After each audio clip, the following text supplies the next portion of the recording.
سائل کہتا ہے شب برات کا روزہ رکھنا ضروری ہے کہ آپ صلی اللہ علیہ وسلم نے رکھا یا نہیں؟ قرآن و حدیث کی روشنی میں جواب دیجیے۔ شب برات 15 شعبان رات کو عبادت کرنا، صبح کو روزہ رکھنا، یہ عمل کسی صحیح حدیث سے ثابت نہیں ہے۔ اس بارے میں جتنی روایات آتی ہیں وہ صحت کے مقام کو نہیں پہنچتی۔ کسی ایک صحیح حدیث سے 15 شعبان کو روزہ رکھنا اور اس رات کو عبادت کرنا ثابت نہیں۔ کسی کے دل میں آ سکتا ہے کہ ثابت نہیں تو کوئی حرج نہیں ہے، تو کام اچھا، کام تو ثواب کا ہے، روزہ ہی رکھ رہے ہیں۔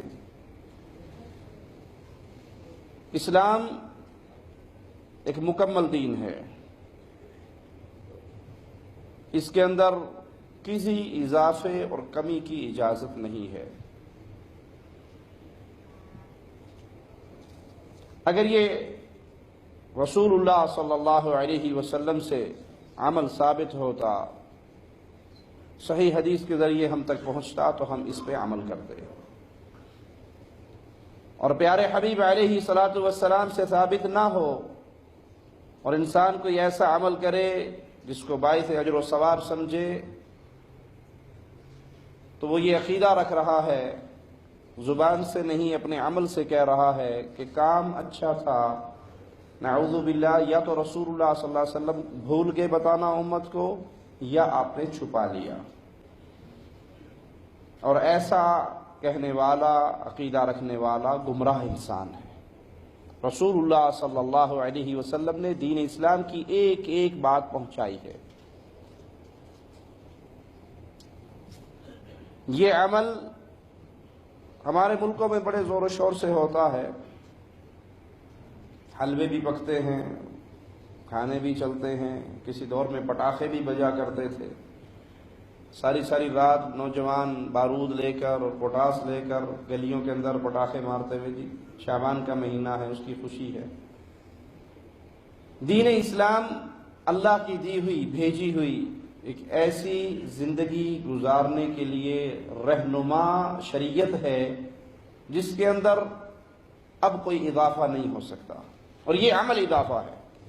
اگرچہ اچھا ہے، کوئی یہ کہے کہ اچھا ہے روزہ رکھنا، بری بات تو نہیں، ہم بھی کہیں گے اچھا ہے، لیکن یہ اسلام اور دین تب بنتا جب رسول اللہ صلی اللہ علیہ وسلم کر کے دکھاتے اور پیارے حبیب کے پیارے اصحاب اس پہ عمل کرتے۔ جب یہ عمل نہ رسول اللہ صلی اللہ علیہ وسلم سے ثابت ہے کسی صحیح حدیث سے، اور نہ آپ کے پیارے اصحاب سے ثابت ہے، آپ کی نظر میں کتنا ہی اچھا ہو۔ اس کی مثال بالکل یوں ہے، کوئی ایک رکعت میں 2 کی بجائے 3 سجدے شروع کر دے، وہ تیسرا سجدہ اسے ہلاک کرے گا۔ وہ کہے میں کام تو اچھا کر رہا ہوں، تسبیحات، اللہ کا نام، ذکر زیادہ ہی کیا، میں کم تو نہیں کیا۔